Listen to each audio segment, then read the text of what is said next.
Amen. Amen. Gloire à Dieu. Euh, bonjour les bien-aimés. J'ai j'ai un grand témoignage. C'est trop difficile à dire. C'est même, je dirais, c'est trop difficile à parler, mais le Seigneur me pousse de parler aujourd'hui. Donc, j'espère que vous auriez tout le temps pour écouter cela. Parce que là où je suis un peu dépassée par les événements. Donc, et il a fallu que je me confesse, bref, que je parle.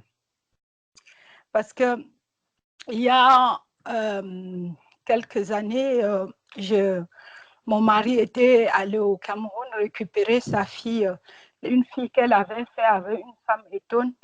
Et elle est venue ici, là, elle habitait avec nous. Et à chaque fois, elle faisait des gestes qui nous dépassaient. Donc, elle faisait des gestes. J'ai la penderie de sa chambre, elle est toute gâtée. Pourtant, quand elle était venue, elle était neuve. À chaque fois, je revenais de la trouver en train de taper ses pieds sur ça. Elle est couchée par terre, elle tape les pieds sur la penderie, ça se casse. Donc, chaque fois, elle faisait ça. Et ben, je ne savais pas quoi dire. Et j'avais appelé son père. Son père est venu, elle a remarqué la situation et elle a appelé sa maman. Elle lui a demandé, sa maman lui a dit que encore, on lui avait jeté l'épilepsie. Et ben, ce qui s'est passé, c'est que ce qui était bizarre, c'est que ce n'était pas l'épilepsie, parce que généralement, l'épilepsie, quand on fait l'épilepsie, la salive sort. Mais quand elle faisait sa part, mais la salive ne sortait jamais. Donc, on a essayé de l'amener chez les... À l'époque, j'étais encore du monde. Donc, on l'a amené chez les prêtres exorcistes ici à Lyon. On a visité au moins deux prêtres exorcistes. Et le prêtre est encore venu ici à la maison plus d'une fois pour prier sur elle. À un moment donné, le prêtre a dit que vraiment sa situation lui dépassait. Et quand elle s'est confessée au prêtre, elle a dit que on lui demande de tuer son père et de tuer sa femme. Donc, et j'étais là, j'écoutais tout. Et le prêtre a dit que cette situation, ça lui dépasse. Il faut que mon mari l'amène en Afrique pour qu'il y ait les gens plus forts que lui puissent s'occuper de son cas. Et donc, voilà. Et nous, on a gardé ça pour nous, on n'a pas dit. On n'a rien dit du tout. Et elle est restée là. Et un jour, je restais dans ma chambre, j'avais fermé complètement ma chambre, j'étais en train de dormir. À 3 heures du matin, exactement, il était 3 heures du matin, elle est entrée dans ma chambre. Je ne sais pas comment elle était entrée, la porte était fermée. Mais je l'ai vue en train de tirer mes tiroirs. Elle tirait mes tiroirs. J'entendais comment quelqu'un tirait mes tiroirs. Je dis que, mais qu'est-ce qui se passe là? Donc, c'était dans le sommeil que j'entendais ce bruit-là. Du coup, je me suis levée. J'ai dit, bah, je me suis levée en sursaut et je suis allée allumer la lumière. Et du coup, je la vois avec le tiroir en main. Donc, je la vois directement avec le tiroir en main. J'ai dit que, mais c'est quoi ça là? Et en plus, la porte est fermée. Tu as fait comment pour entrer dans ma chambre? Donc, je lui ai dit, elle ne m'a pas répondu. J'ai dit que mais si tu ne me réponds pas et si tu ne me dis pas ce qui se passe réellement, c'est que vraiment, ça va aller très loin. Donc, je l'ai pris devant les faits et elle a commencé à se confesser. Elle a parlé comment ils sont la famille des sorciers, comment depuis sa grand-mère jusqu'à ils sont des sorciers, comment sa mère avait fait quelque chose de sorte que tant qu'elle est en vie, que sa mère avait dit que tant qu'elle sera en vie, comme mon mari ne l'a pas épousée, tant qu'elle sera en vie, s'il épouse n'importe quelle femme, elle ne pourra jamais accoucher.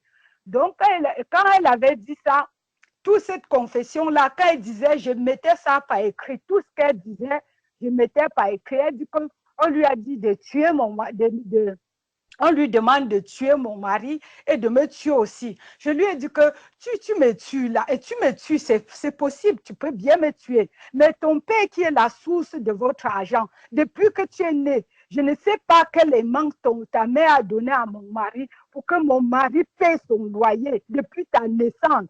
Jusqu'à même si ta mère sort avec ou elle vit avec un homme, mon mari continue toujours à payer votre loyer là-bas. Tout ce que tu as, c'est mon mari qui donne. Tout ce que vous avez, c'est mon mari. Vous voulez tuer votre tuyau d'argent, vous allez rester avec quoi? Quand je lui ai dit ça, et quand on continuait à avoir peur, chaque jour on avait peur dans cette maison, on n'arrivait pas à dormir. Donc subitement, j'étais restée, donc à cause d'elle, je n'arrivais plus à dormir. Donc c'est pour ça qu'à un moment donné, vous avez remarqué que je ne dormais pas, que même à 3 heures, j'envoyais le message sur le forum. C'est quand elle est partie, il a fallu longtemps, du temps, pour que je commence à dormir un tout petit peu. Je dis que quand elle était là, après, elle s'est confessée, elle a dit tout ce qu'on lui a dit de faire. J'avais noté ça sur un carnet. Et quand mon mari était rentré du travail, je lui ai montré que voilà ce qui s'est passé par derrière. Voilà ce que Véronique a confessé et tout et tout. Et mon mari était dépassé et il ne savait pas quoi faire. Il a dit qu'entre-temps, on l'amenait toujours chez les prêtres exorcistes. Et du coup, quand elle est arrivée à l'école, elle a brûlé, elle a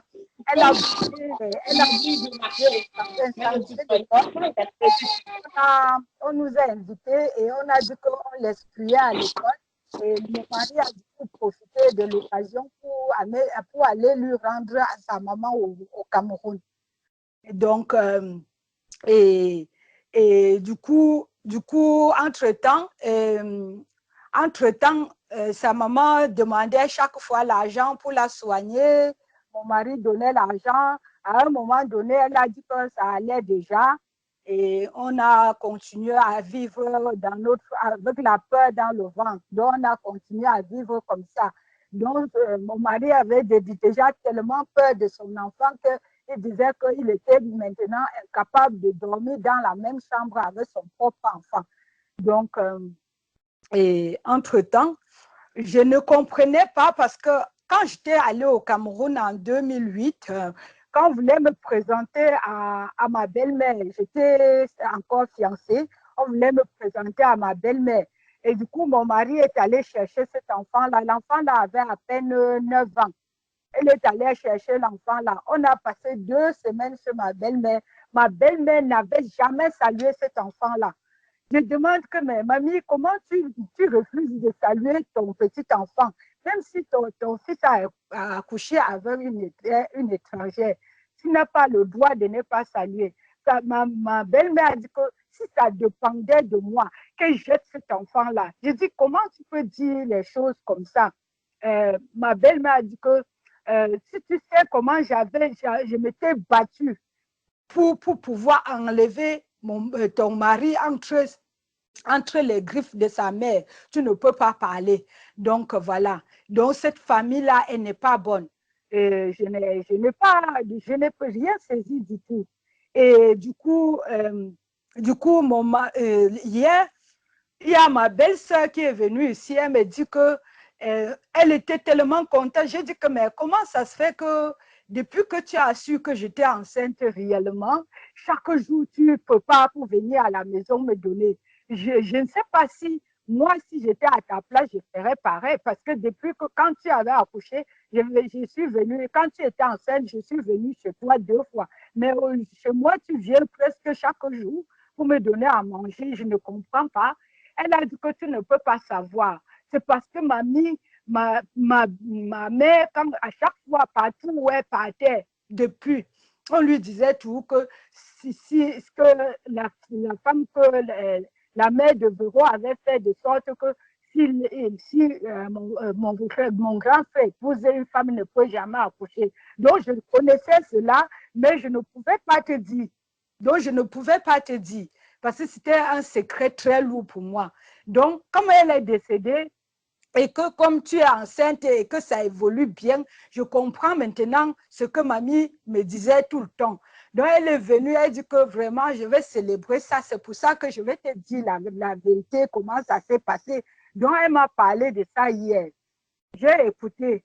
Entre-temps, je dis que donc, je pensais que c'était seulement de mon côté qu'il y avait les soucis comme ça, et alors que j'avais les soucis de tous les côtés. Elle dit que effectivement, c'est parce qu'elle venait, quand elle voulait, elle venait pour faire sa part, elle trouvait que l'autre avait déjà fait. Ou des fois, elle vient, elle trouve que l'autre n'a pas encore fait, elle fait sa part, c'est comme ça.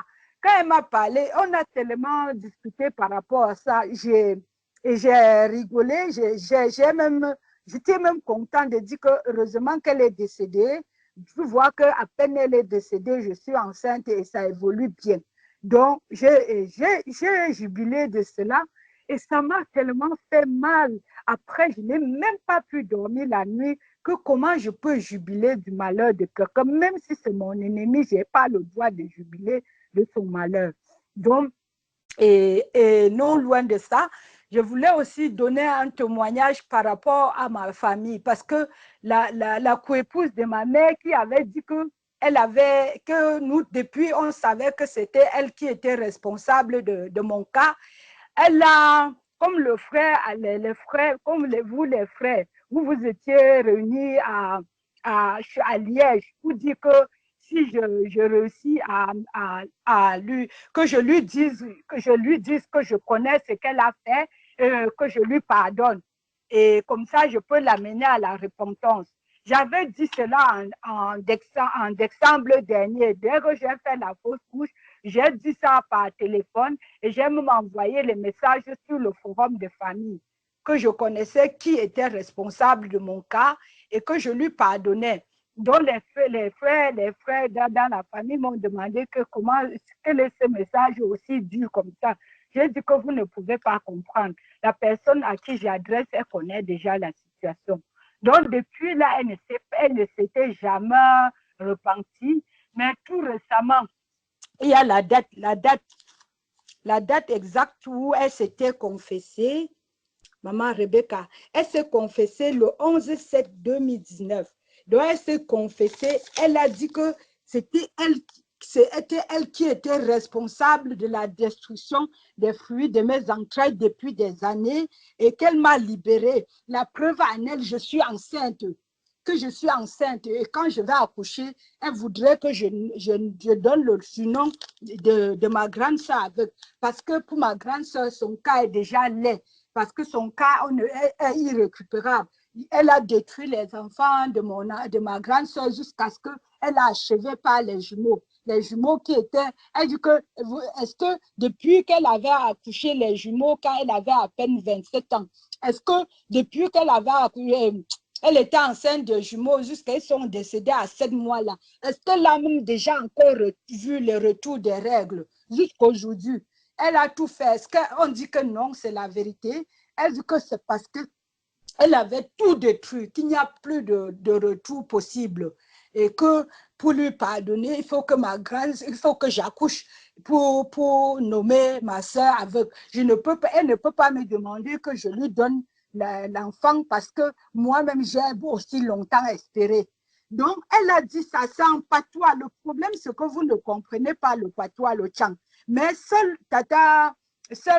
maman Teklo peut comprendre parce que c'est que la confession, on a envoyé par audio, j'ai tout ça ici à la maison. On m'a envoyé, pendant qu'elle confessait, il y a ma soeur et mon frère, ils ont tout enregistré. Elle dit que depuis, elle avait fait les billets, pris tout, sucé tout le sang de mon frère. Elle avait terminé les sangs de ma grande soeur, tous les entrailles de ma grande soeur, et qu'elle est arrivée sur ma petite soeur. Ma petite soeur avait déjà un don que son sang était déjà amer, qu'elle n'a pas pu atteindre ma petite soeur. Elle a tout fait. Ma petite soeur elle était tellement que à la base, le Seigneur l'avait tellement bâti le Jacques, elle n'a même pas pu l'atteindre.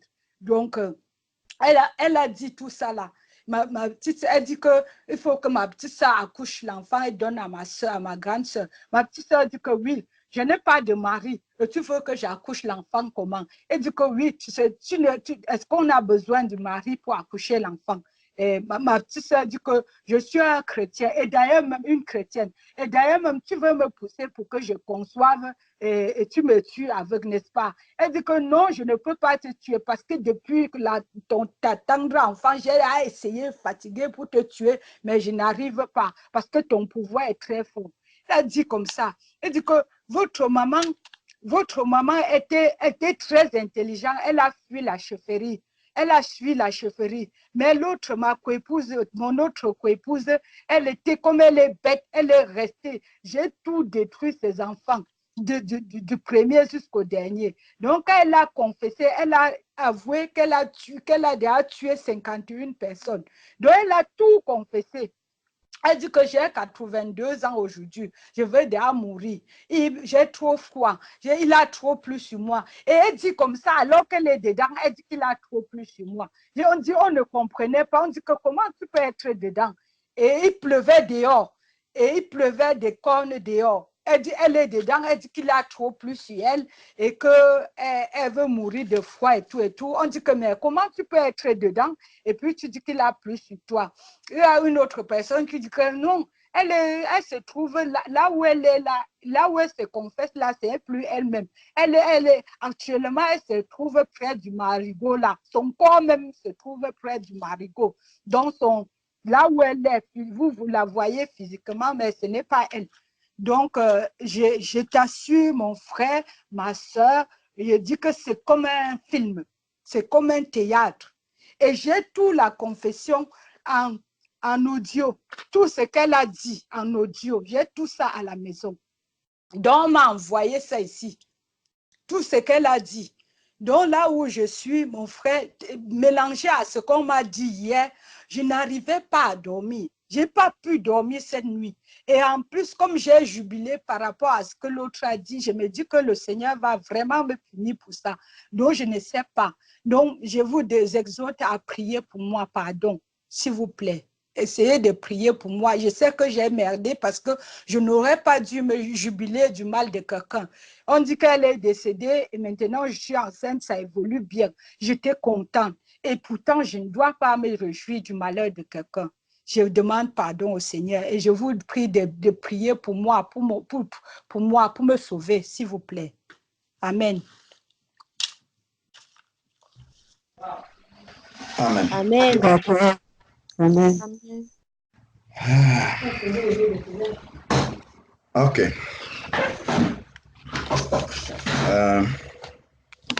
Merci, sœur Ingrid, pour le témoignage que tu viens d'apporter. Donc, comme le Seigneur nous dit dans le livre d'Éphésiens, ne participez pas aux œuvres infructueuses des ténèbres, mais dénoncez-les. Donc, on va commencer déjà par la fin de ce que tu as demandé. Le fait d'avoir reconnu déjà que tu n'as pas bien agi, donc tu as utilisé un mot normalement qui ne doit pas sortir de la bouche d'un enfant de Dieu. Je crois que tu t'es rendu compte de ce mot-là pour dire que tu n'as pas bien agi, parce que notre langage doit être un langage propre qui reflète la sainteté de Dieu. Alléluia. Donc, voilà, donc comme toi-même tu as déjà réalisé, parce que le Seigneur nous dit que celui qui cache ses transgressions ne prospère pas, mais celui qui les confesse et qui les délaisse obtient miséricorde.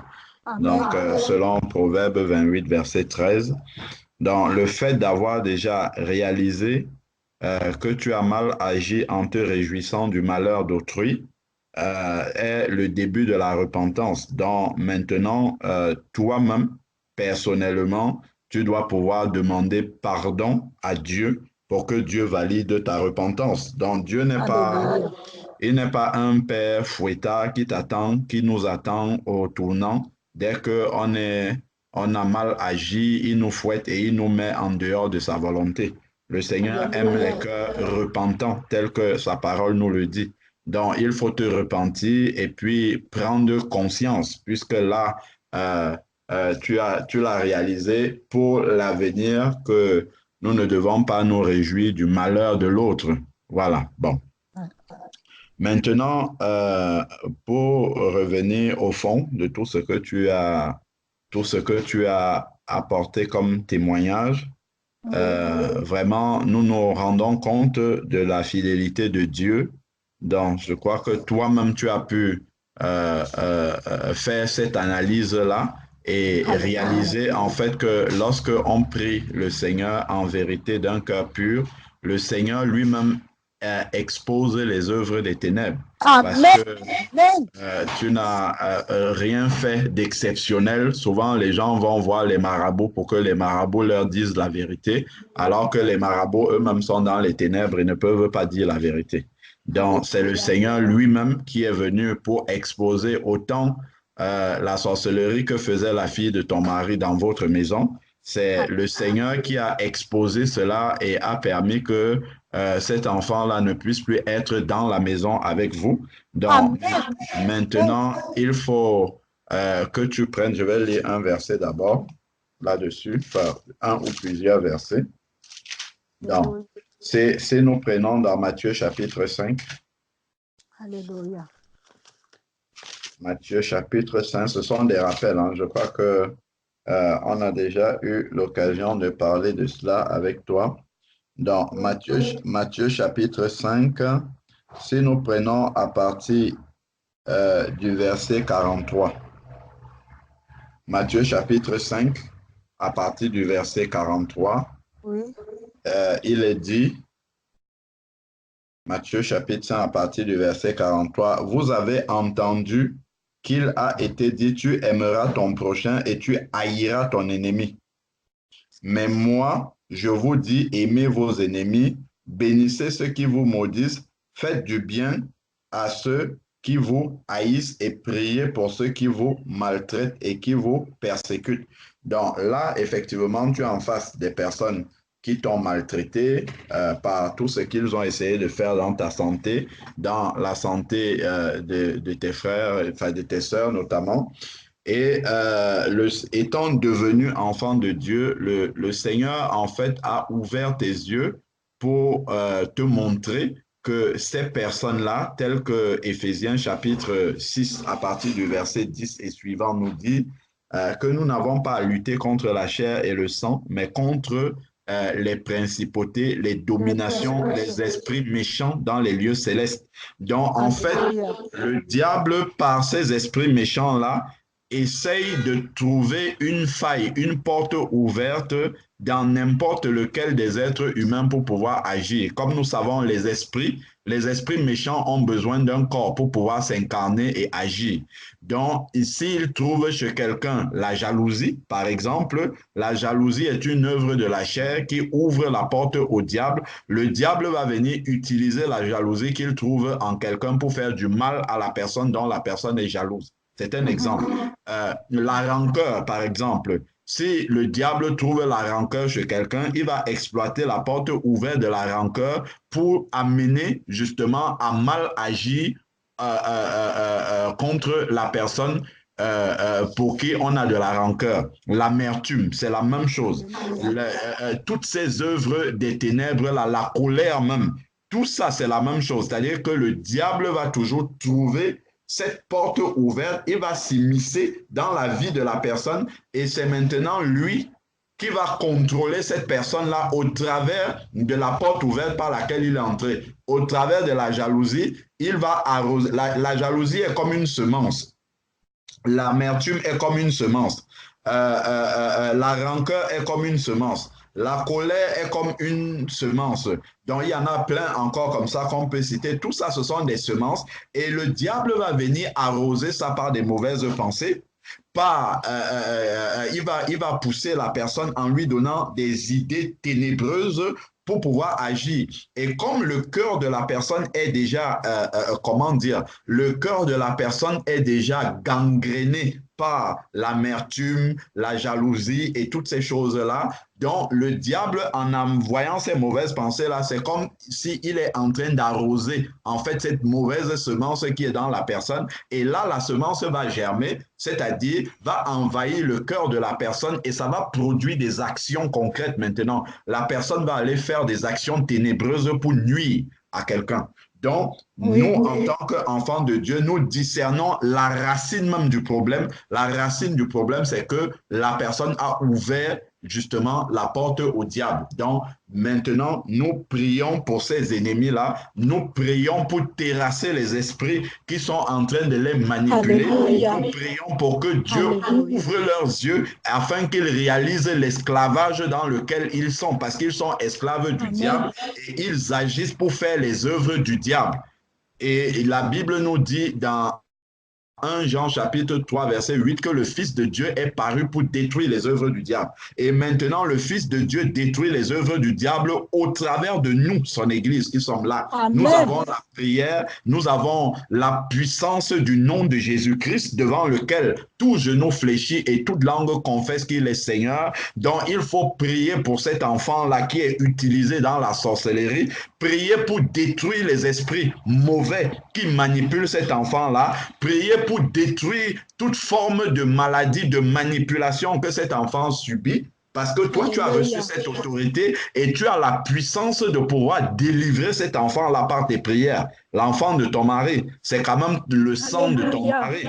Donc, priez pour que cet enfant-là soit ôté et détruit tout esprit de sorcellerie, tout esprit de magie, tout esprit d'envoûtement, tout esprit d'ensorcellement qui habite dans cet enfant-là. Ensuite, détruire la racine maintenant, parce que la racine, ça vient de la mère, ça vient de la grand-mère. Donc, détruire toutes ces racines-là, parce que le Seigneur nous dit dans Luc chapitre 10, verset 19, voici, je vous ai donné le pouvoir de marcher sur les serpents, sur les scorpions et sur toute la puissance de l'ennemi et rien ne pourra vous nuire. Donc, au lieu d'être dans la peur avec ton mari, lui peut avoir peur parce qu'il n'a pas Jésus-Christ, mais c'est toi qui dois le rassurer. Tu dois le rassurer en lui disant que toi, tu as reçu l'autorité au nom de Jésus-Christ de pouvoir combattre ces esprits-là. Et Amen. ta présence seulement dans la maison, comme Dieu voyait que ton cœur même était déjà ouvert, même si tu n'étais pas encore enfant de Dieu lorsque l'enfant était dans la maison,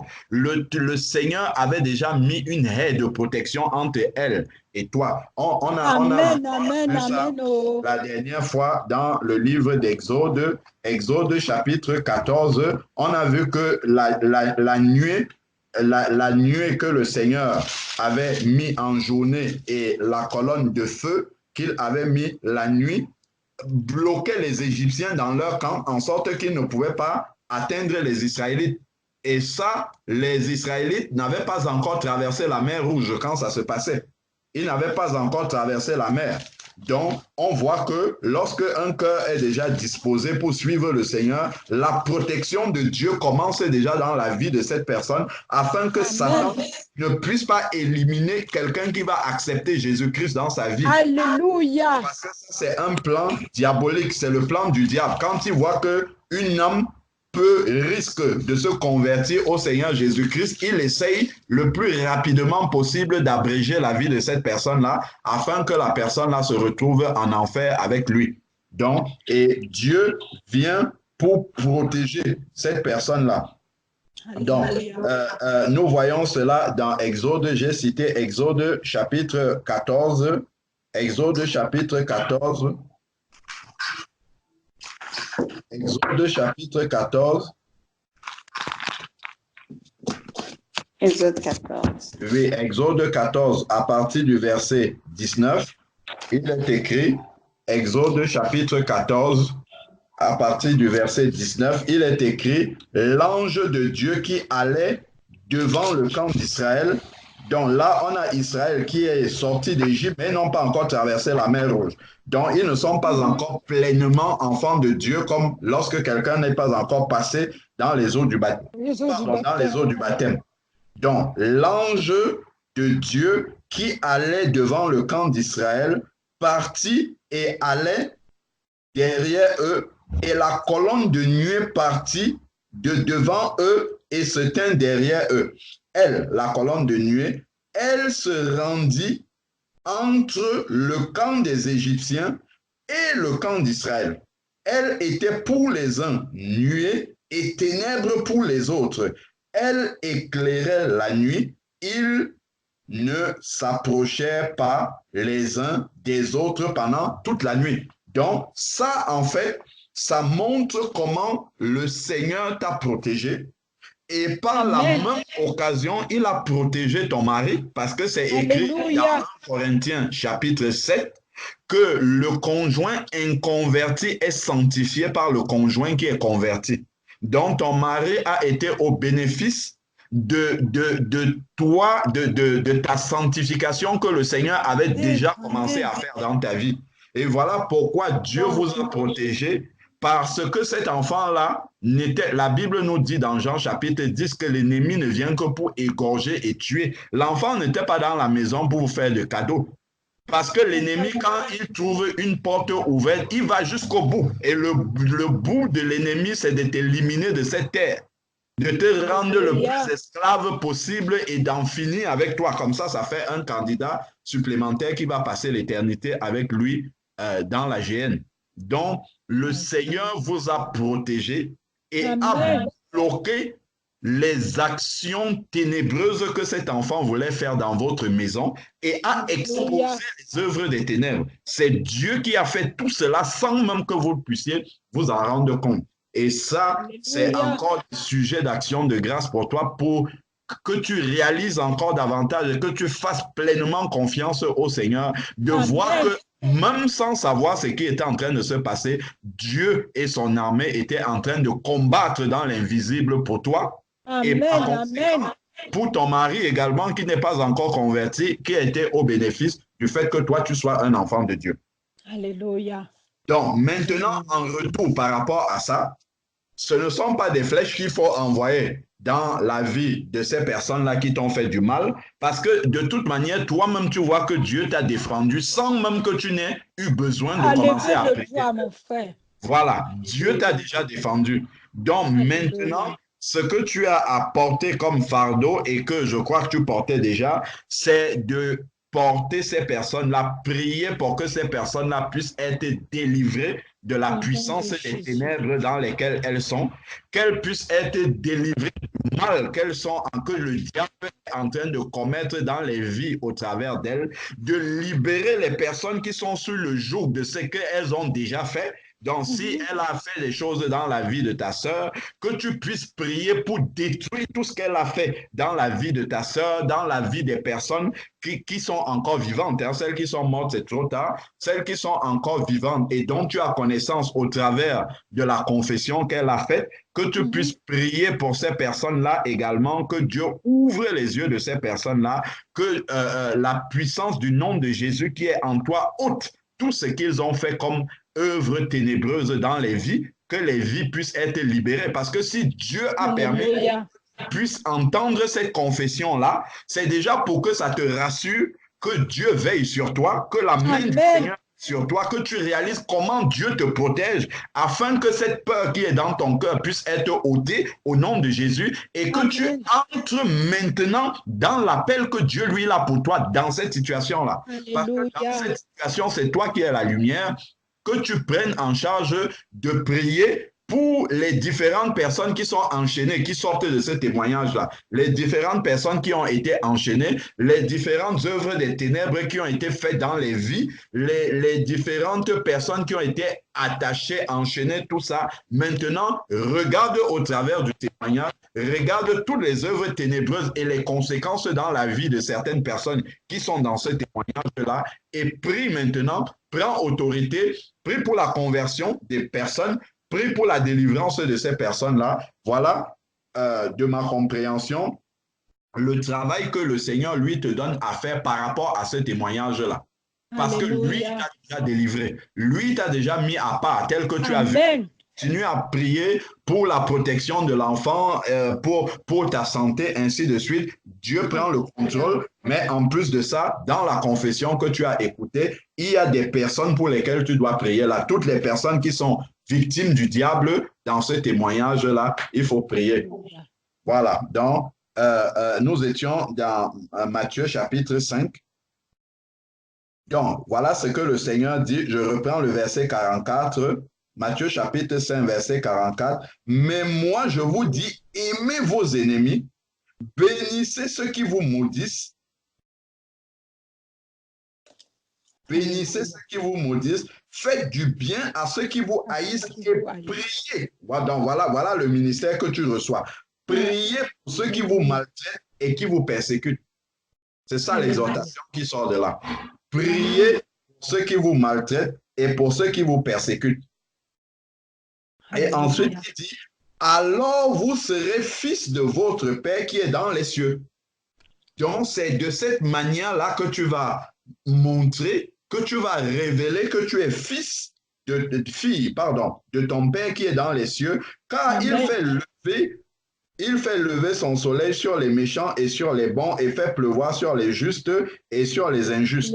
En effet, si vous aimez ceux qui vous aiment, quelle récompense aurez-vous? Les péagers aussi n'en font-ils pas autant? Et si vous saluez vos frères, que faites-vous d'extraordinaire? Les païens aussi, eux-mêmes, n'en font-ils pas autant? Soyez parfaits, donc comme je suis parfait. Prenons Romains chapitre 12 également, qui parle de cela. Romains chapitre 12. Donc, au travers de la délivrance du Seigneur, il faut toujours rendre grâce à Dieu et voir si en même temps, il n'y a pas un travail que le Seigneur te confie. Alléluia. Au travers de cela. Donc, nous sommes dans Romains chapitre 12, à partir du verset 17. Romains chapitre 12, à partir du verset 17. Il est dit, ne rendez à personne le mal pour le mal. Le mal, pardon.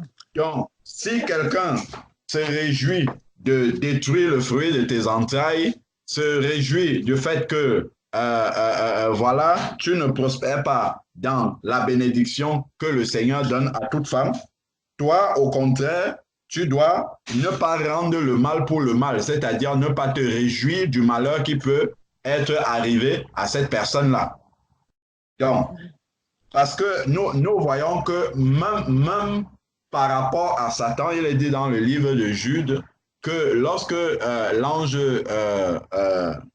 Gabriel combattait pour récupérer le corps de Moïse, il ne l'a pas insulté, il a simplement dit que Dieu te réprime. Donc, il a remis entre les mains du Seigneur. C'est dans l'ange Michel, l'archange Michel, autant pour moi. C'est dans Jude. Jude 8, c'est le seul chapitre, au verset 9. Or, lorsqu'il contestait avec le diable et discutait au sujet du corps de Moïse, l'archange Michel n'osa porter contre lui un jugement injurieux, mais il dit que le Seigneur te reprime. Donc, même par rapport au diable, donc l'archange Michel l'a remis entre les mains du Seigneur, et là, c'est le diable même en personne. Donc, revenons dans Romains chapitre 12, verset 17. Il est dit de ne pas rendre à personne le mal pour le mal, rechercher ce qui est bien devant tous les hommes. Rechercher ce qui est bien devant tous les hommes. S'il est possible, autant que cela dépend de vous, soyez en paix avec les hommes. Donc, d'autant plus, prier pour ces personnes-là. C'est bien d'avoir dit à ces personnes-là, on ne parle pas de cacher si quelqu'un a mal fait, si quelqu'un t'a persécuté, a fait du mal dans ta vie, tu as bien fait de dire à ces personnes-là que ces personnes-là sachent que tu le sais et que tu as décidé de leur pardonner. C'est ça qui va les libérer. Le fait de le leur dire comme ça qu'ils sachent et qu'ils comprennent que toi, au contraire de leur faire du mal, toi, tu le rends par le bien et tu les bénis même encore au nom de Jésus-Christ. Donc, c'est ça qui va libérer ces personnes-là. Donc, ensuite, verset 19, ne vous vengez pas vous-même. Donc, nous n'avons pas à prier pour envoyer le feu sur ces personnes-là ou bien des choses comme ça. Non, on n'a pas à se venger soi-même parce que le Seigneur lui-même tire déjà vengeance de ces choses-là. On doit plutôt prier pour réclamer les âmes de ces personnes-là que l'ennemi tourmente. Donc, il dit, ne vous vengez pas vous-même, bien-aimés, mais laissez agir la colère, car il est écrit à moi la vengeance, c'est moi qui rétribuerai, dit le Seigneur. Mais si ton ennemi a faim, voilà encore l'appel, le ministère. Tout à l'heure, on a vu la prière dans Matthieu 5, prier pour ses ennemis. Ici, il est dit, mais si ton ennemi a faim, donne-lui à manger. Donc, si c'est possible, si ces personnes-là sont dans le besoin, donc, si ton mari a décidé de soutenir son enfant, ce qui est son devoir, même si cet enfant-là est sorcier, il faut l'encourager à continuer à soutenir cet enfant. Je parle financièrement, c'est pas dans les œuvres. Continuer, c'est une bonne action, c'est sa responsabilité de père de faire ça. S'il y a besoin de la soigner, bien évidemment, veillez à ce que ça ne soit pas des tradis praticiens, des indigènes qui vont venir ajouter esprit sur esprit dans cet enfant-là. Si vraiment c'est pour des soins médicaux, priez pour que le Seigneur vous dirige, vous révèle si c'est vraiment pour soigner au sens médical simplement, ou plutôt même simplement prier pour que cet enfant puisse être guéri, tout simplement, et puis financer les besoins matériels de cet enfant-là. Donc, si ton ennemi a faim, sachant que au fond, ce n'est pas l'enfant qui est ennemi, mais c'est l'esprit qui vient habiter dans l'enfant qui est le vrai ennemi, en fait, qu'il faut détruire. Donc, si ton ennemi a faim, donne-lui à manger. S'il a soif, donne-lui à boire. Car en agissant ainsi, ce sont des charbons ardents que tu retires. Dans la version David Martin de 1744, il y a le vrai mot qui est là, c'est que tu retires de sa tête. Parce qu'en agissant comme ça, en fait, tu permets à la grâce de Dieu de pouvoir atteindre cette personne-là.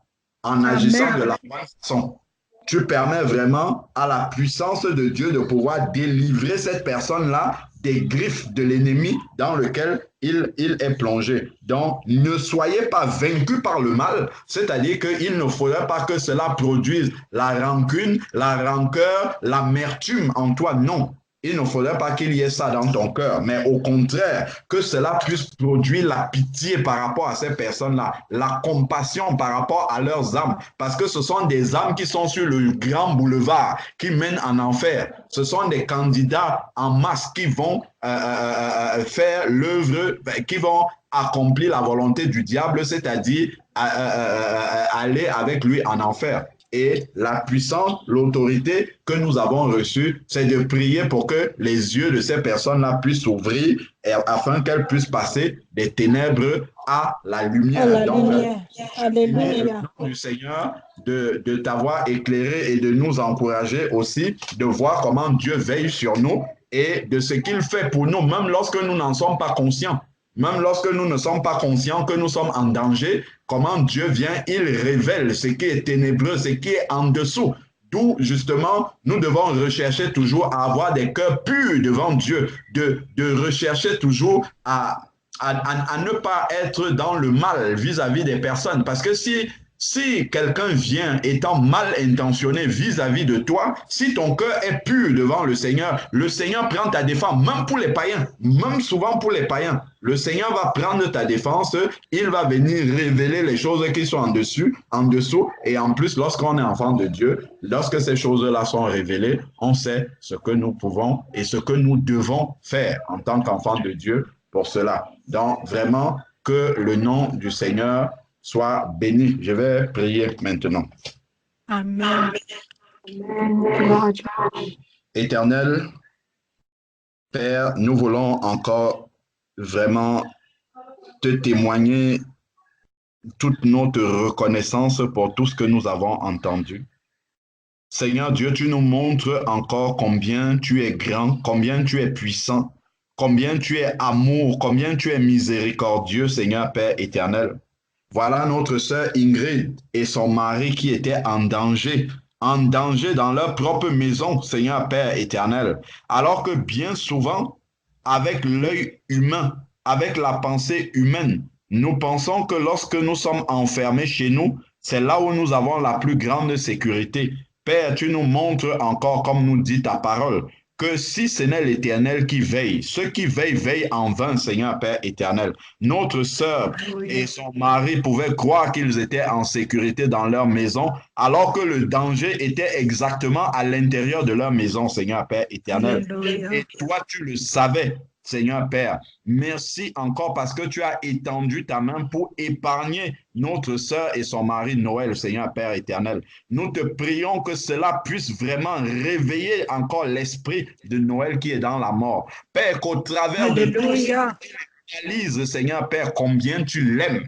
Père éternel, et qu'il accepte, qu'il décide de se tourner vers toi, Seigneur Père éternel. Car nous savons qu'au travers de tout cela, c'est ton amour que tu es en train de lui manifester. Père, qu'il puisse comprendre ton langage et que son cœur puisse être sensible, Seigneur Père, à l'appel de la croix. Car tu lui montres comment tu le mets à part, Seigneur Dieu Tout-Puissant, des attaques de l'ennemi. Oh Père éternel, merci pour notre sœur que tu as épargnée. Merci Seigneur Dieu pour la aide de protection que tu as mis, Seigneur Père, autour de notre sœur. Merci Seigneur Dieu Tout-Puissant de lui avoir révélé tous ces blocages qui étaient dans sa vie. Oh Père éternel, nous glorifions ton nom, car nous savons que lorsque tu amènes à la lumière ce qui est dans les ténèbres, c'est parce que tu as déjà la solution. C'est parce que tu veux déjà, Seigneur Père éternel, que ta lumière brille, Seigneur Dieu Tout-Puissant, là où il y avait les ténèbres. Oh Dieu d'amour, Père, nous venons te prier encore pour la grossesse de notre sœur, qui est un grand sujet d'action.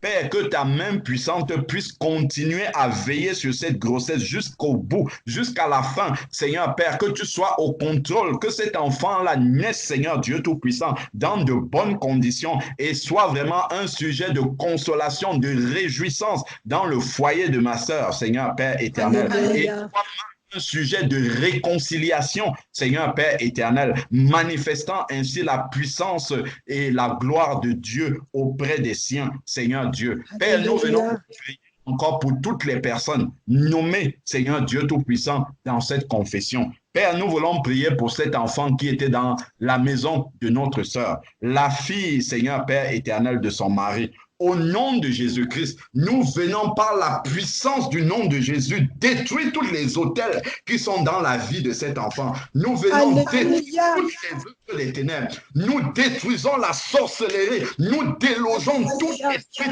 ténébreux, tout autel dans le corps, dans le ventre de cet enfant. Nous détruisons la source de la sorcellerie dans le corps de cet enfant. Nous détruisons, vous libérez le corps de cet enfant maintenant. Esprit maléfique, esprit ténébreux, esprit des eaux, esprit ancestraux, nous vous détruisons dans la vie de cet enfant au nom de Jésus. Nous venons libérer cet enfant au nom de Jésus de Nazareth. À cause du nom de Jésus et du sang versé à la croix, vous libérez cet enfant maintenant au nom de Jésus. Père, nous voulons te demander pardon.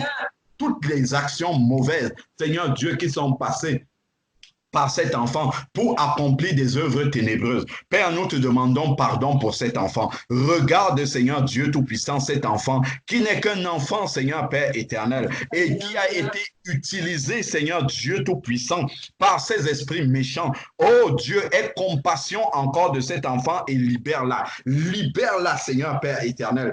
Que tous les fondements de sorcellerie, de magie, soit détruit maintenant dans la vie de cet enfant. Nous détruisons toute calebasse dans laquelle le nom de cet enfant-là peut être. Nous détruisons cela par la puissance du nom de Jésus. Nous détruisons maintenant même partout dans les sociétés secrètes des lieux, des villages.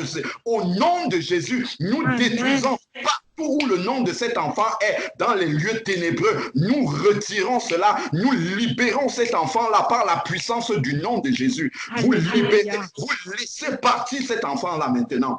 Nous ôtons toute maladie que vous avez déposée dans le corps de cet enfant. Nous ôtons toute dépendance à l'esprit de Satan dans la vie de cet enfant. Que cet enfant soit libéré maintenant par la puissance du nom de Jésus. Que cet enfant-là soit libre maintenant. Libre au nom de Jésus. Oh Père, Père, nous voulons te glorifier encore.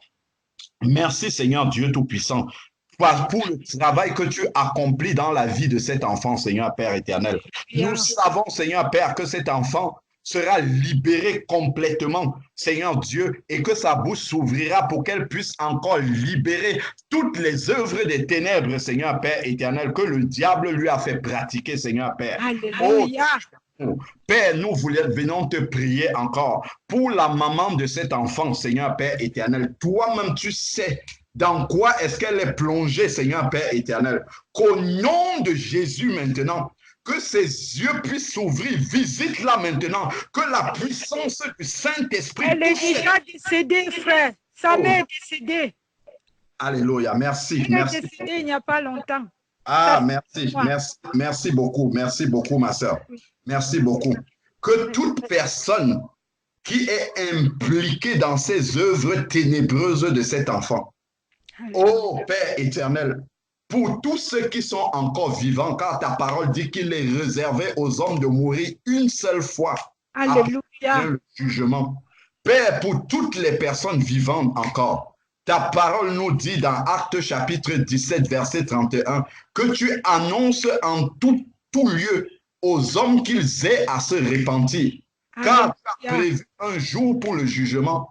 Seigneur Dieu, nous te prions pour toutes les personnes qui de près ou de loin sont impliquées dans ces œuvres ténébreuses. Alléluia. Et visite maintenant, que tu parles dans leur cœur afin qu'ils puissent se repentir, Seigneur Père éternel. Qu'ils puissent abandonner ces œuvres ténébreuses, Seigneur Père. Qu'ils puissent les dénoncer, qu'ils puissent détruire toutes les potions, qu'ils puissent détruire, se désengager de tout ce qui sont engagés pour nuire à tes créatures. Que ces personnes-là puissent être libérées par la puissance du nom de Jésus. Nous te demandons pardon pour leurs œuvres ténébreuses. Papa, ouvre leurs yeux afin qu'ils réalisent les pièges dans lesquels ils sont, les pièges de l'ennemi dans lesquels ils sont, les ténèbres de l'ennemi, car nous savons que le salaire de ces œuvres ténébreuses est terrible. Ô Père éternel, ouvre leurs yeux afin qu'ils s'en rendent compte tant qu'ils sont encore vivants. Père, nous t'en supplions au nom de Jésus-Christ. Père, nous voulons te prier encore pour cet enfant dont nous venons d'apprendre que la maman est décédée. Père, c'est toi qui nous dis que tu es le Père des orphelins. Seigneur Dieu, à cause de ta promesse pour les orphelins, Seigneur Père éternel, étends ta main encore pour libérer cet enfant. Étends ta main encore pour mettre cet enfant au large. Étends ta main encore pour pouvoir dans la vie de cet enfant. Que cet enfant puisse te servir. Autant elle a servi le diable, Seigneur Père éternel, qu'elle puisse être libérée et pouvoir te servir, toi le Dieu vivant. Amen. Amen. Nous t'en supplions, agis puissamment dans la vie de cet enfant. La vie de cet enfant que le diable a voulu détruire. Ô Père éternel, que sa vie te soit consacrée au nom de Jésus. Oh Dieu, Père, agis puissamment. Utilise cet enfant pour la gloire de ton seul nom, Seigneur. Alléluia. L'ennemi puisse être confondu pour la vie de cet enfant qu'il a voulu détruire. Père, tu changes ce qui est ténébreux. Tu amènes ta lumière afin que, Seigneur Dieu, ton nom puisse être élevé encore et que les gens qui ont été témoins de cette histoire puissent confesser que c'est toi le Dieu vivant, que c'est toi le dernier mot.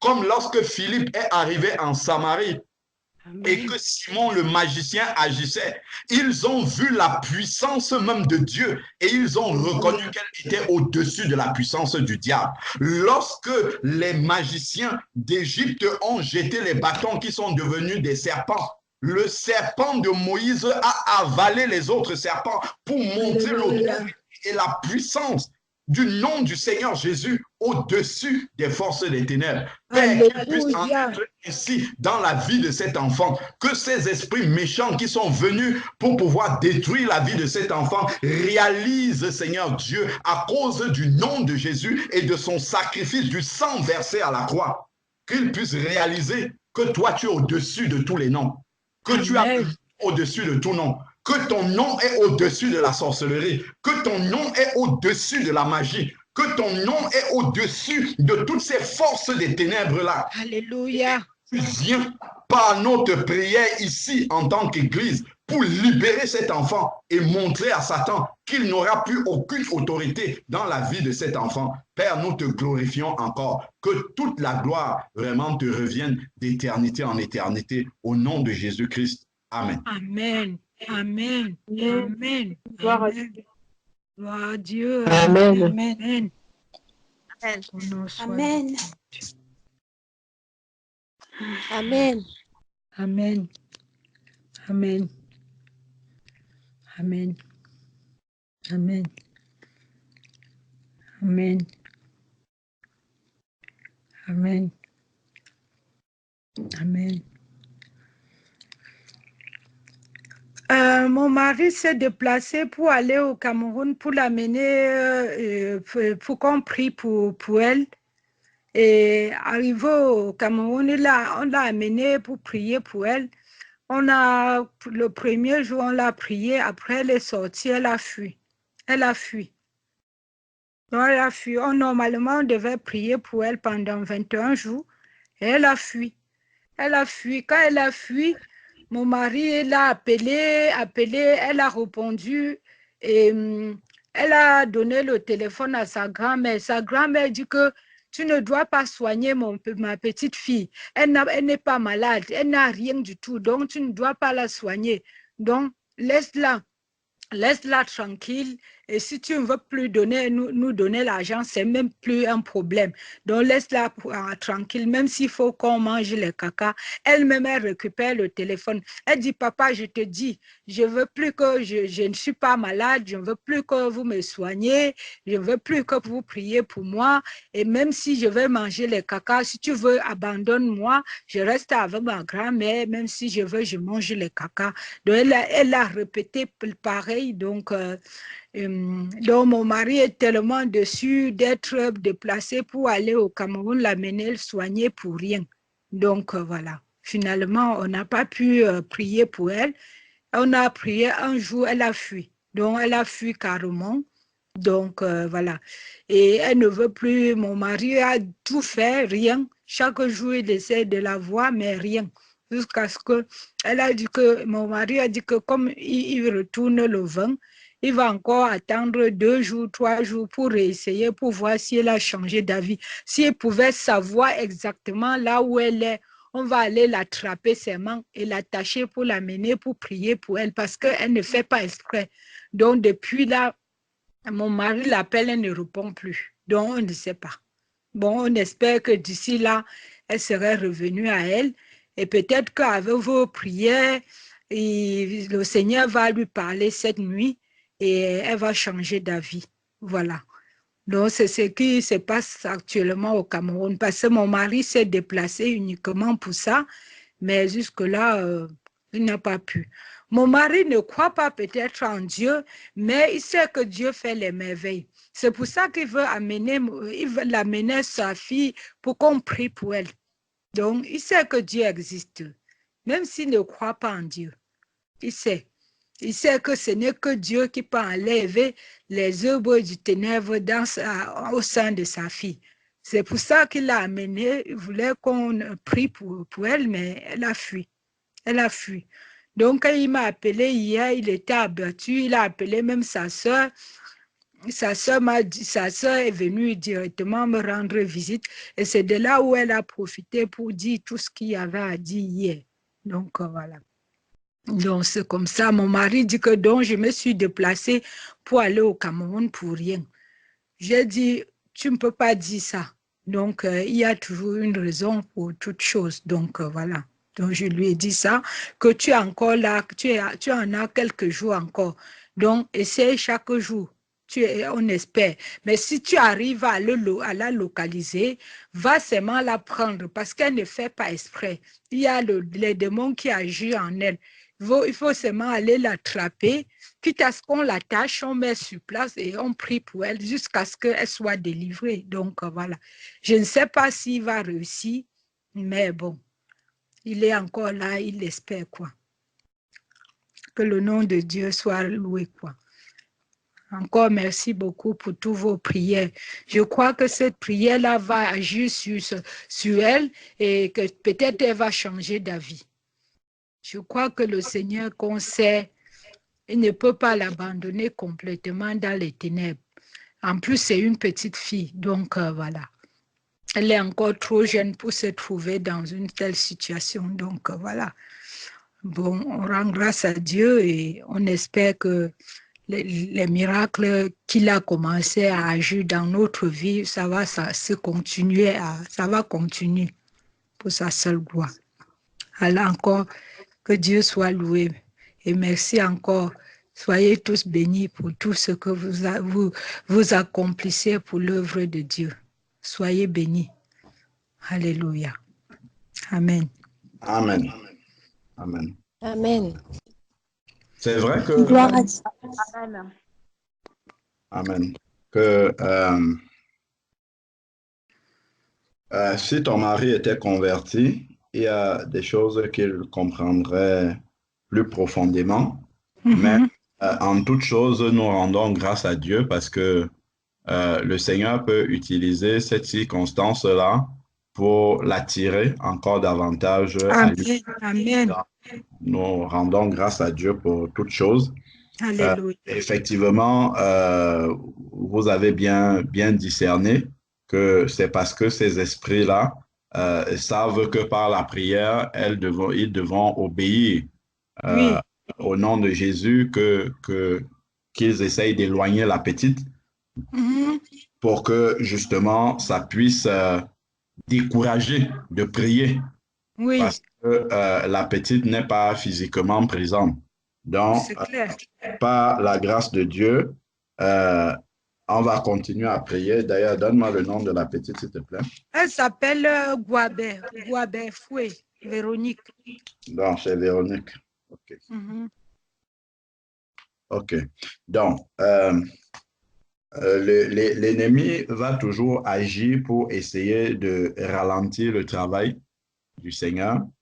En essayant de faire en sorte que la fille fasse des fugues, qu'elle parte, qu'elle fuit, qu'elle ne soit pas là, et que ce travail dans la prière puisse être abandonné en se disant, il faudrait absolument qu'on l'attrape, qu'on l'enchaîne, qu'on l'amène pour pouvoir prier pour elle. Il ne faudrait pas que vous tombez dans le piège de l'ennemi. S'il réussit à amener l'enfant, c'est très bien pour la prière, mais même si elle n'est pas là, le nom de Jésus reste puissant. Là où elle est, le Seigneur est délivré. Et je vais lire un passage par rapport à ça pour que le fait de ne pas la retrouver physiquement la batte au point, enfin, en tout cas, conduise à ce que le travail soit abandonné. Donc, ce n'est pas parce qu'elle n'est pas là physiquement que Dieu ne peut pas agir. Là où nous sommes en train de prier ici, elle n'est pas avec nous, mais nous savons que la main de Dieu, là où elle est, là-bas, peut la toucher. Prenons ici dans Matthieu chapitre 15 à partir du verset 21. Amen. Matthieu chapitre 15 à partir du verset 21. C'est sûr que si elle est là physiquement, c'est une très bonne chose parce que prier pour quelqu'un, pour sa délivrance, lorsque la personne est délivrée, on peut lui donner des armes pour pouvoir, se défendre elle-même et des armes pour pouvoir se mettre sous la protection de Dieu. Puisque Matthieu chapitre 12 à partir du verset 43 nous dit que lorsqu'on chasse un esprit, il part et il prend 7 esprits plus puissants, il revient avec eux et la situation est pire qu'avant. Donc, le problème, justement, c'est que si on prie et que l'enfant est délivré sans qu'on ne lui prêche l'évangile, sans qu'elle ne se consacre à Dieu, ces esprits-là vont revenir et seront pires qu'avant.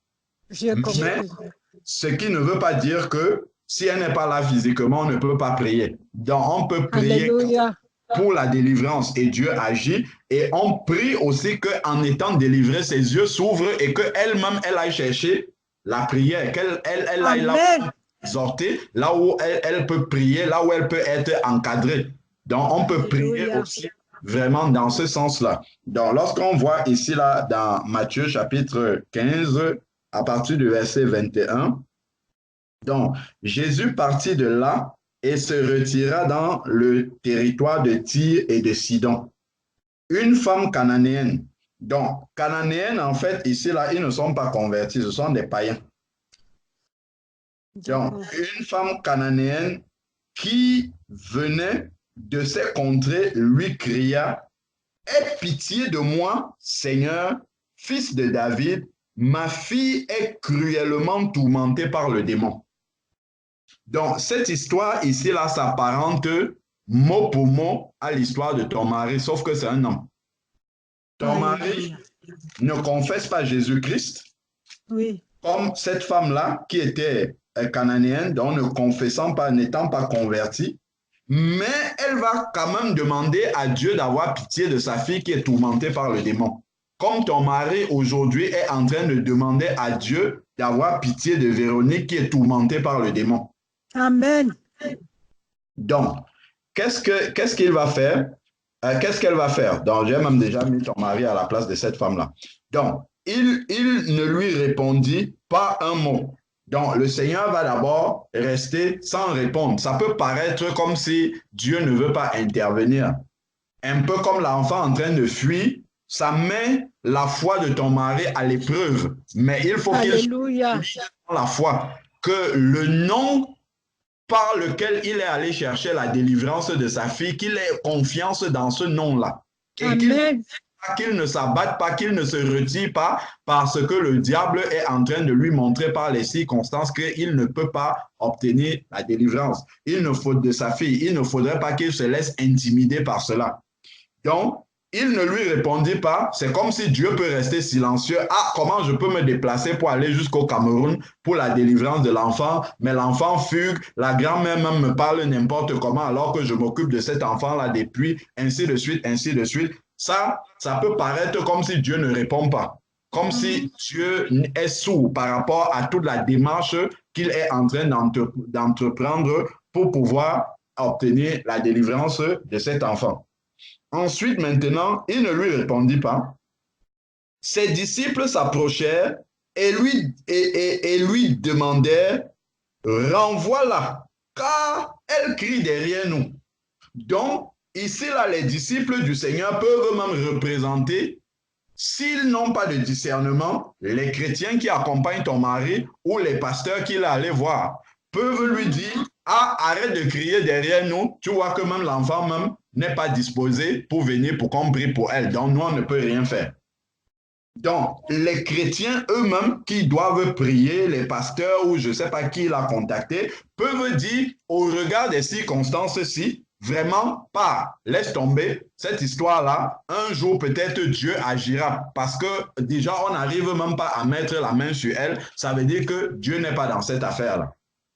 Mais nous voyons que devant les disciples qui étaient en train de dire au Seigneur de renvoyer cette femme-là, comme les circonstances aujourd'hui, les personnes même peuvent dire à ton mari, abandonne, ça dépendra de la ténacité de ton mari, de la confiance qu'il a dans le nom de Jésus. Bien évidemment, il a la grâce d'avoir une femme qui prie. C'est toi qui vas jouer ce rôle-là maintenant. Alléluia. Ces choses-là et de lui dire que le Seigneur n'a pas encore dit son mot là-dedans. Le Seigneur n'a pas encore dit son dernier mot. S'il a commencé par amener à la lumière des choses que vous ne saviez même pas, que ces choses-là ont commencé à sortir pour venir jusqu'à toi qui prie, c'est parce que Dieu a une solution. C'est parce que Dieu veut amener la lumière dans tout ce qui est resté dans les ténèbres depuis longtemps. Et ce n'est pas juste amener ça à la lumière, ça c'est amener à la lumière. Ça te permet toi de comprendre voilà comment Dieu t'a protégé. Mais au-delà de ça, Dieu veut toujours sauver. Dieu veut sauver, pour sauver Véronique, pour sauver même la grand-mère qui est en train de parler comme ça. Alléluia. Donc, maintenant, ici, il est dit, il répondit, je n'ai été envoyé qu'aux brebis perdues de la maison d'Israël. Même à un certain moment, ton mari, le diable peut lui envoyer des pensées et lui dire, bon, toi, tu n'es même pas un enfant de Dieu. Tu cherches même quoi comme ça? Qu'est-ce que tu demandes même à Dieu? Dieu ne te répondra pas. Il ne faudrait pas que ça soit un découragement pour lui. Au contraire, il faut qu'il se répande et puis qu'il commence à suivre vraiment le Seigneur. Amen, amen, amen. Et il le fera au nom de Jésus. Amen. C'est ce que la femme a fait ici, verset 25.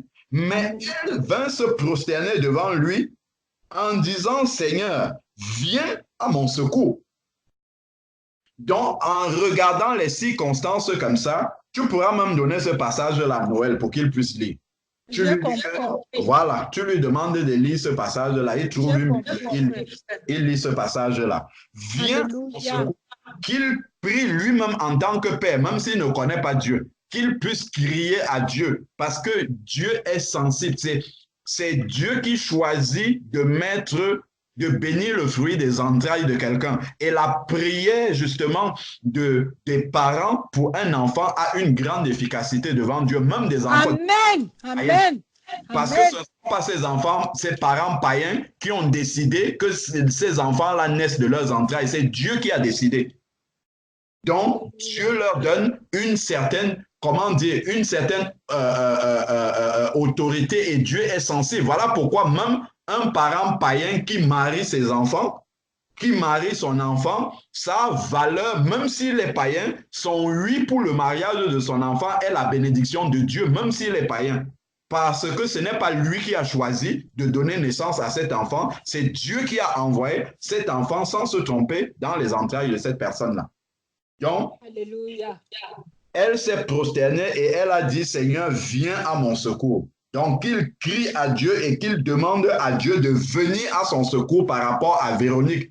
Sa prière aura un très grand poids devant le Seigneur. Le Seigneur sera sensible à cela et le Seigneur va en profiter pour toucher son propre cœur. Ensuite, verset 26, il répondit, il n'est pas bien de prendre le pain des enfants de Dieu, et de le jeter aux petits chiens. Donc, le Seigneur était en train de mettre à l'épreuve la foi de cette femme-là. Donc, Noël ne se décourage pas parce que le Seigneur peut, au travers de cette situation-là, mettre sa foi à l'épreuve pour voir s'il a vraiment confiance au nom de Jésus. Comme il est allé chercher la délivrance du côté du Seigneur, parce qu'il doit avoir quand même un début de foi dans son cœur et de se dire que ce type de cas-là, il n'y a que Dieu qui peut apporter une solution. Dieu va mettre sa foi à l'épreuve pour qu'il révèle vraiment s'il a confiance pleinement dans le nom de Jésus. Donc, que les fugues de l'enfant, les paroles de la grand-mère, que tout cela ne le décourage pas, mais que toute sa confiance soit placée dans le Seigneur et qu'il sache que Dieu va agir, que Dieu va intervenir, mais qu'il faudrait que lui, qu'il manifeste vraiment une foi totale. Parce que Dieu, on ne vient pas essayer avec lui. Il ne faut pas essayer. Il faut venir en ayant confiance et conscience que Dieu va agir. Que Dieu va agir. Sans même que vous l'appelez, il a commencé à agir en révélant tout ce qui était derrière, tout ce qui était dans les ténèbres. Il a commencé à agir sans que vous l'appelez. À plus forte raison, maintenant que vous commencez à l'appeler, va-t-il agir pour que la situation soit totalement renversée du côté de l'ennemi et puis remise en place de la bonne façon du côté de Dieu. Donc, ici, là, au verset 26, donc, il a dit qu'il n'est pas permis de prendre la nourriture des enfants de Dieu pour donner aux petits chiens. Le chien, en général, dans la parole de Dieu, c'est celui qui vomit, qui retourne à ce qu'il a vomi. Verset 27, lui, Seigneur, dit-elle. Donc, elle ne s'est pas découragée, mais elle continue à persévérer devant le Seigneur par rapport au cas qu'elle est venue présenter. Sa fille qui est tourmentée par le démon. Elle sait pourquoi elle insiste comme ça. Parce que dans le fond de son cœur, elle a une conviction, c'est que la seule solution, c'est Jésus. Donc, elle ne laisse pas partir Jésus si elle n'a pas obtenu la solution à ce problème de démon. Donc, elle sait dans le fond de son cœur que Jésus est la solution. Donc, elle dit, oui, Seigneur, dit-elle, pourtant les petits chiens mangent les miettes qui tombent de la table de leur maître. Donc, même les miettes que tu peux me donner là en tant que païen, même ces miettes-là sont suffisantes pour apporter la solution au problème que je te présente. Seigneur, je suis prêt à prendre les miettes-là. Même si tu veux agir de n'importe quelle manière par rapport à la vie de Véronique, même si ça va être tourné de quelle façon, je sais qu'au final, même le peu que tu vas donner là va apporter la délivrance dans la vie de Véronique. Amen. Amen. Voilà, c'est ça qui doit être dans le cœur de Noël, que vraiment qu'il garde ça présent dans son cœur. Alors Jésus dit, voilà maintenant, après avoir mis à l'épreuve, donc le Seigneur peut mettre à l'épreuve par des paroles, il peut mettre à l'épreuve par des circonstances qu'il laisse arriver, par exemple l'enfant qui fugue, par exemple des gens qui doivent prier pour elle, qui ne veulent plus prier ou qui sont découragés, des choses comme ça. Le Seigneur peut laisser arriver ces choses-là pour éprouver vraiment la foi du papa dans cette épreuve-là, la foi de Noël. Et on voit que la femme a réussi son test de foi. Elle est restée lucide sur le fait qu'il n'y a que Jésus qui est la solution et elle est restée dessus. Toutes les épreuves de foi qui sont arrivées, elle a continué à confesser que Jésus est la solution. Alors Jésus va maintenant reconnaître ça publiquement. Alors Jésus lui dit, oh femme, ta foi est grande. Souvenons-nous pourquoi nous sommes allés lire ce texte-ci, c'est du fait que l'enfant n'est pas là pour qu'on prie pour elle. La femme Alléluia. est ici là que ma fille est cruellement Amen. par le démon, mais elle est à la maison. La fille n'est pas là avec la femme. Hein. La femme est partie trouver Jésus ailleurs, la fille n'est pas ici. Donc, alors Jésus lui dit, oh femme, ta foi est grande, qu'il te soit fait comme tu le veux. On voit que Jésus ici est en train de parler avec la femme. Il n'y a même pas de prière par rapport à la délivrance. C'est qu'elle a trouvé Jésus-Christ et Jésus, lui, il est en train de mettre la foi de la femme à l'épreuve. Et à l'issue de cette foi-là, la délivrance arrive automatiquement. Donc, qu'il te soit fait comme tu le veux, à l'heure même sa fille fut guérie. À l'heure même, sa fille fut guérie à la maison là où elle était là-bas. C'est-à-dire que le démon est parti. Le démon a libéré sa fille qui était à distance là-bas. Alléluia. C'est la même chose qu'on va voir avec le serviteur du centurion qui est venu voir le Seigneur, qui lui dit, j'ai des personnes sous mes ordres, je dis à l'un va à gauche, il va à gauche, va à droite, ainsi de suite. Et mon serviteur est couché là-bas, il est malade. Et puis le Seigneur dit, je vais aller le guérir.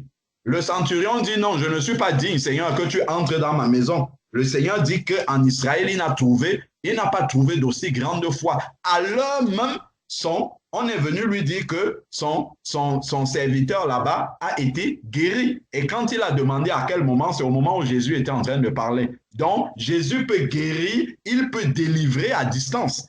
Alléluia. C'est pas que le fait que l'enfant ne soit pas là physiquement, ça serait bien si elle est là physiquement parce que vraiment, le travail pourrait se faire encore plus en profondeur et surtout l'après. Mais si elle n'est pas là, il ne faut pas baisser les armes et dire, bon, tant qu'on n'a pas réussi à l'arrêter, la ligoter pour l'amener, la prière s'arrête là et puis on ne peut rien faire. Non, Jésus est capable d'agir même à distance. Il peut agir pour libérer ces esprits-là. Donc, voilà une parole d'encouragement par rapport à cette situation un peu, cette épreuve de foi par laquelle Noël est en train de passer. Mais nous avons confiance là qu'au travers de tout ça, Dieu est en train de lui parler. Alléluia. Amen. En tout cas, il est déjà en train de témoigner les bontés de l'Éternel. Il témoigne déjà, même s'il n'a pas encore complètement accepté l'Éternel, il a beaucoup témoigné la bonté de l'Éternel. Et je veux profiter pour faire un petit dernier témoignage. Quand il partait au Cameroun, il partait seulement chez nous déposer. Quand ce dernier, dès qu'il allait au Cameroun, il partait chez nous déposer le sac et il revenait seulement pour prendre quand il veut retourner. Maintenant, chaque jour, il part manger chez nous. Donc, il dort peut-être à l'hôtel, mais il mange que chez nous. Donc, il m'a demandé quel est le conseil que je vais lui donner. J'ai dit que je veux que tu manges à la maison. Donc, chaque jour, c'est chez nous qu'il mange. Donc, il ne fait plus ce qu'il faisait. Même si, donc, ça veut dire que la venue de cet enfant a beaucoup changé des choses dans mon foyer parce que vraiment, mon mari, il essaie de me poser des questions, et quand il partait au Cameroun, il m'appelait seulement quand il est arrivé. Après, il me rappelait quand il veut rentrer. Et depuis qu'il est là, il m'appelle 2 fois par jour, 2 fois par jour. Donc, ça veut dire que le Seigneur est en train de vraiment toucher son cœur. Et puis voilà. Et il a beaucoup changé par rapport à cela. Donc, il va chez nous chaque jour. Donc, ma mère m'a dit que j'ai l'impression que je retrouve mon beau. Donc, mon beau-fils. Donc, je dis que maman, je ne sais pas, c'est la gloire de Dieu. Donc, voilà. Donc, ça, c'est le dernier témoignage que j'avais à faire. Et je crois que tout doucement, le Seigneur va beaucoup. Donc, il est en train de témoigner les bontés de l'Éternel. Parce que quand moi, au départ, quand je suivais l'Éternel, ça l'énervait beaucoup. Il me disait que ouais, ça c'est quoi, mais c'est lui qui me rappelle à chaque fois que ouais, est-ce que tu sais que votre prière là c'est aujourd'hui? Tu sais que votre prière là c'est aujourd'hui. Tu ne t'es pas encore connecté. Donc c'est toujours lui qui me rappelle maintenant, alors qu'autrefois, il n'aimait même pas entendre que je vais là-bas. Il me décourageait, il faisait tout pour me décourager. Donc, on comprend que peu à peu, il voit les œuvres de l'Éternel et puis voilà quoi. Donc, ce qui est sûr, le Seigneur lui touche chaque jour, un peu, un peu, un peu, un peu, jusqu'à, je dis, un jour, c'est lui-même qui va prendre la Bible là et commencer à me parler du Seigneur. Ça, j'ai la conviction que, vu la lutte des choses, il va témoigner, le Seigneur est en train de témoigner sa bonté dans la vie de mon mari. Vraiment. Que son nom soit loué. Amen. Amen, amen, gloire à Dieu. Gloire à Amen. Dieu, Oh, amen. amen. Oh, gloire à Alléluia. Dieu. Amen. Amen. Sois bénie, ma sœur. Amen. Amen. Amen, amen.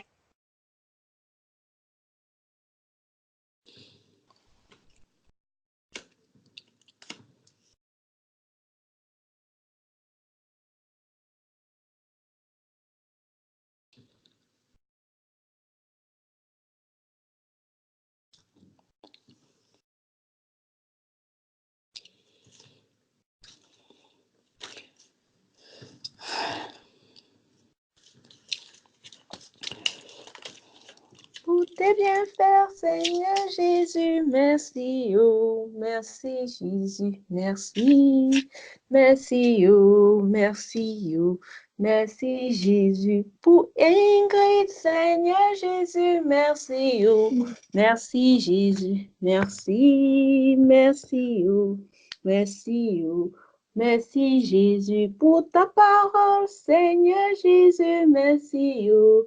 Merci Jésus, merci oh, merci oh, merci oh, merci Jésus pour mes frères, Seigneur Jésus, merci oh, merci Jésus, merci oh, merci oh, merci oh, merci Jésus pour mes sœurs, Seigneur Jésus, merci oh, merci Jésus, merci, merci oh, merci oh. Merci Jésus pour ce témoignage. Seigneur Jésus, merci oh. Merci Jésus, merci. Merci oh, merci oh. Merci Jésus, merci oh. Merci oh, merci oh. Merci Jésus, merci. Merci oh, merci oh.